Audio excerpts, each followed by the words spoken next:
Thank you, everybody, for coming to the Aaron Torres Podcast YouTube page. If you could do me a quick favor, see that little subscribe button at the bottom of your screen? Go ahead, click that subscribe button.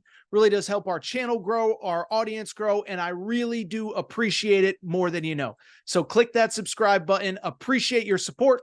Now, here's the video that you came here for.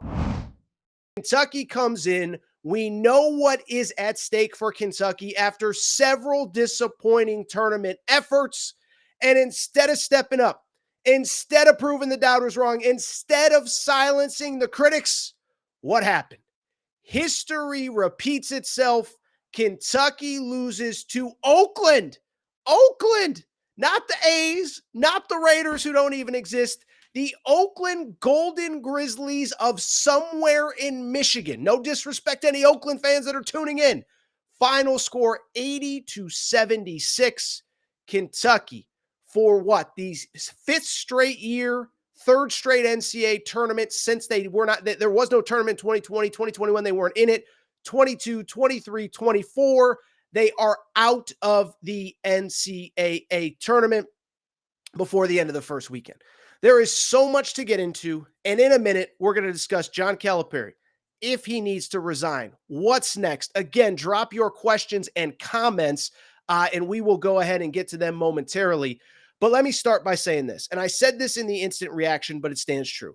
Everybody's going to talk about Jack Golke, the star of the show, 32 points, 10 three-pointers, one short of the NCAA tournament record.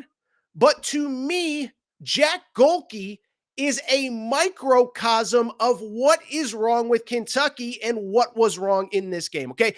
I don't really care that some dude hit 10 threes, good for him. To me, you know when I was concerned about Kentucky? I was texting a buddy, loves college hoops. He's a high school coach.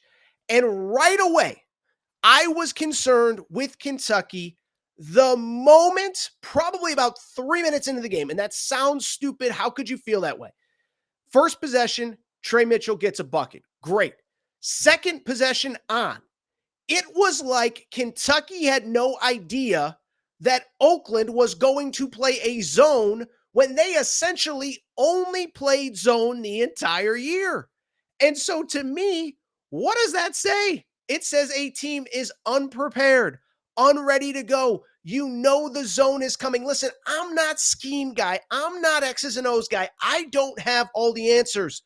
But the $8 million a year head coach needs to have them. The highly paid assistant coaching staff needs to have them. And they came out completely unprepared. Beyond that, you know what would piss me off if I was a Kentucky fan more than anything else? It ain't Jack Golke going all Steph Curry on us. It is the fact, you know the most telling stat to me in this game? Kentucky was out-rebounded by Oakland. And that was the other thing that stood out to me early in the game, was that if you watch this game, early on, Agana and Yenso, I'm not picking on one kid specific. He's getting bullied in the paint. Every loose ball, every scramble drill, every rebound is going to Oakland. You have 3 7-footers on your roster, Kentucky. You are supposed to have the answer in every way, shape, and form, and you can't get a rebound against Oakland. Oakland ends up winning the rebound battle 40-39. That's not about players. That's not about personnel. That's about effort and want to. And again, it speaks to the fact that this team wasn't prepared to keep the thing going. Listen, Jack Golke's the story. You don't need me to tell you, but this guy, all he did was take threes all year. I mean, listen, I'm looking at the stat sheet right now. Let me see if I can pull up the stats on him really quick. How about this? He attempted 9.9 shots per game on the season. 9.6 of them were three-pointers. All this guy does was take threes. I'm going to lose my voice before the end of this show because I'm so furious. But it speaks to the game plan. It speaks to the lack of preparation, and it speaks to a team that simply was not ready to go. And so it falls on John Calipari. We're going to talk about him in a minute, but let me also say this. As bad as Cal was, what was so what was so, and by the way, this falls on Cal, right? Because remember, Cal is the guy, and this is something Kentucky fans have been saying for years. Credit Kentucky fans. They were ahead of everyone else on this specific thing. They were saying years ago, Cal coaches tight in big games, and it has an effect on his players. The only guys that showed up ready to play, Antonio Reeves was unbelievable. And it's so sad because this was a kid that struggled so much in his first tournament. He was so improved this year. I thought he was as improved as any player I have ever seen. Went from basically a three-point shooter, and that's it, to an All-American who is going to get drafted as a three-level scorer, a leader. He was fearless, 27 points. And Trey Mitchell came to play as well, but that was it. Reed Sheppard, listen, man, I'm not criticizing a kid. He's 18 years old. His best days are ahead. He's going to make millions, and he deserves all the praise that he has gotten to get Kentucky to this point. But at the same time, in the biggest game of his career, he was the guy all week long talking about, I practice these shots in my driveway. I was the kid that watched every Kentucky game, and then I would go out the next morning and I get it. But you could see the tension on that poor kid. And I feel bad singling him out because Kentucky would not have been a 3 seed in this bracket without him.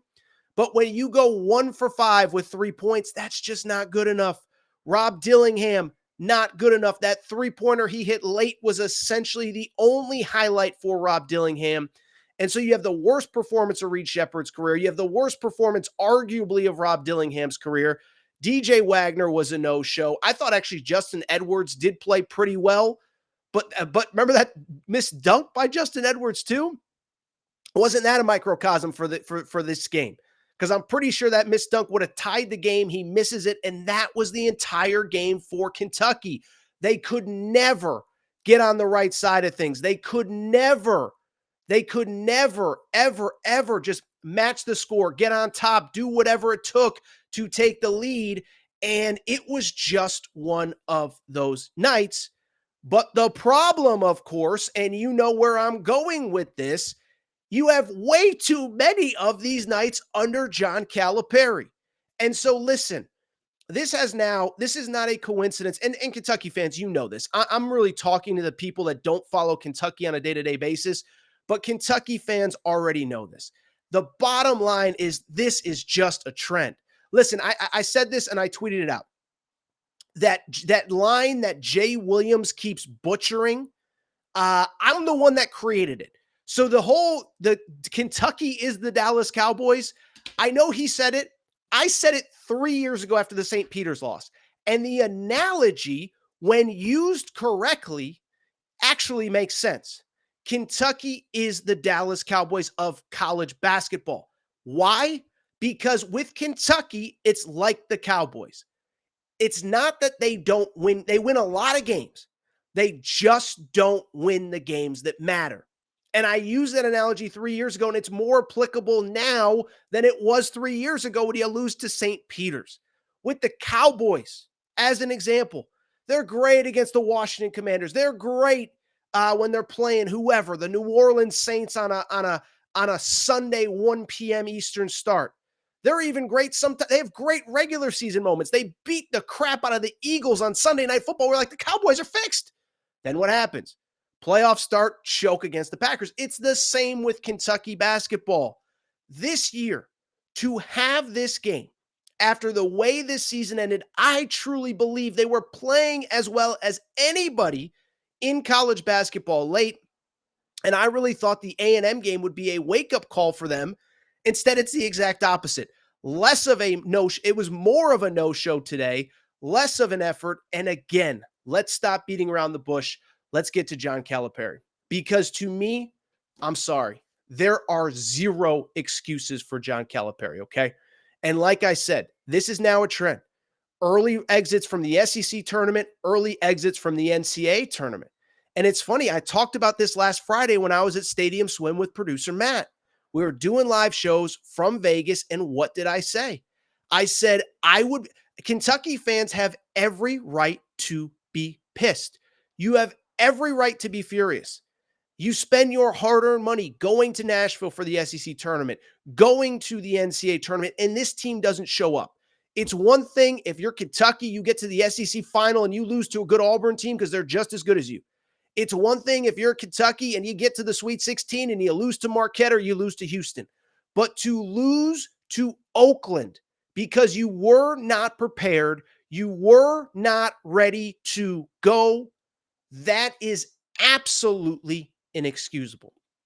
And so it falls on John Calipari. And I'll just be blunt. I know what the buyout is, $33 million.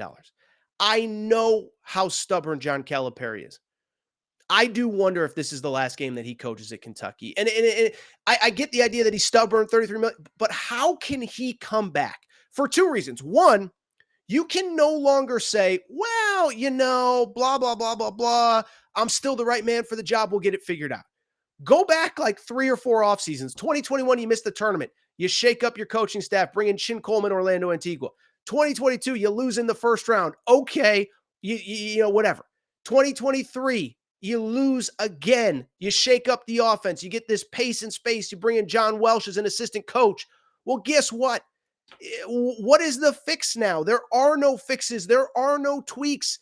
This simply is not working.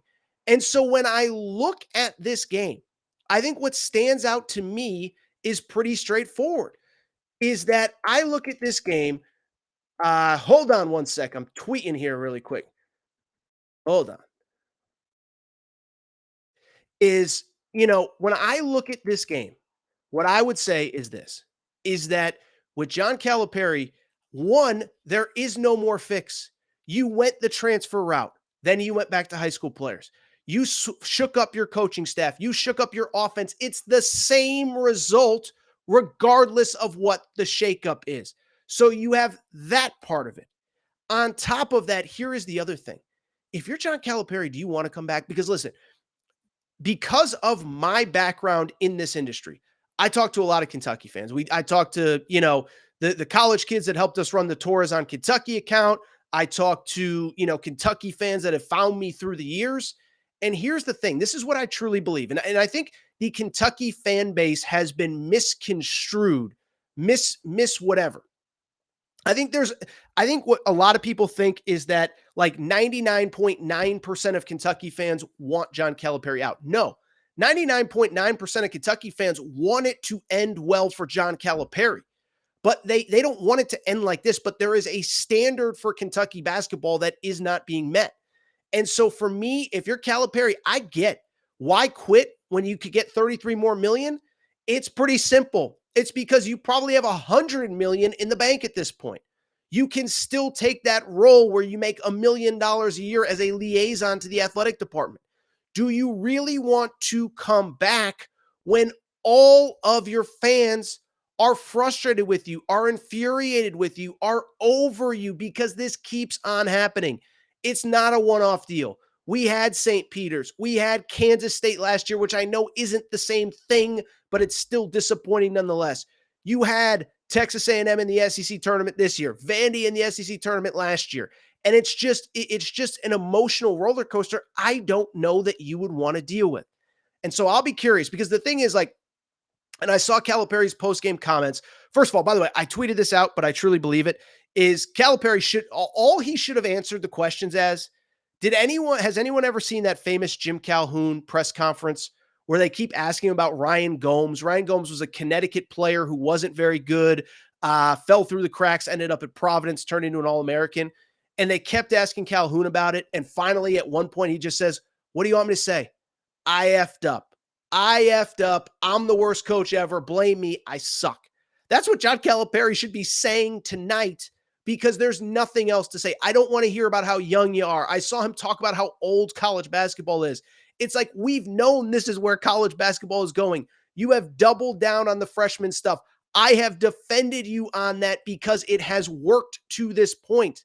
But at this point, I don't even know what else to say. And I just bring it up because I look at this situation and I sit there and say, I just wonder if John Calipari even wants to come back at this point because it is going to be so toxic. It is going to be so terrible. The thing about the next 8 months. I mean, John Calipari is not going to coach a game until November. And all he's going to hear every single time anything happens is how terrible he is, how he's awful, how he's overpaid, how he needs to go, how he needs to be fired. And I know what some people say, well, he's got another great recruiting class coming in. Well, guess what? Kentucky fans are over the great recruiting class. They've seen it.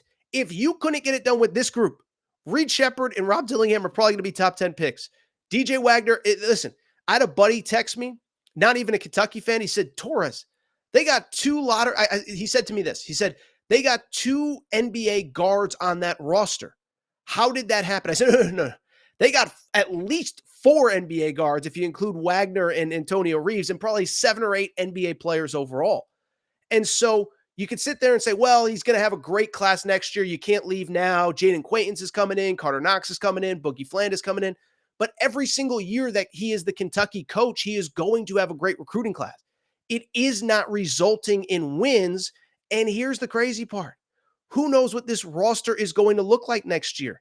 I know Antonio Reeves, we could have never guessed he would be this, but Antonio Reeves is gone. Trey Mitchell is gone. Obviously, Dillingham's gone. I would assume Shepherd's gone. I would assume Wagner's gone. I'm not saying who should or should not go, but you're bringing in a bunch of freshmen again with maybe an Adu Thiero, and that's really it. So I could go on and on, but this one felt like, okay, St. Peter's, we're going to figure it out. We're going to get better. We're going to tweak some stuff, the famous John Calipari tweak, and we're going to roll. But I don't think this is a tweak situation.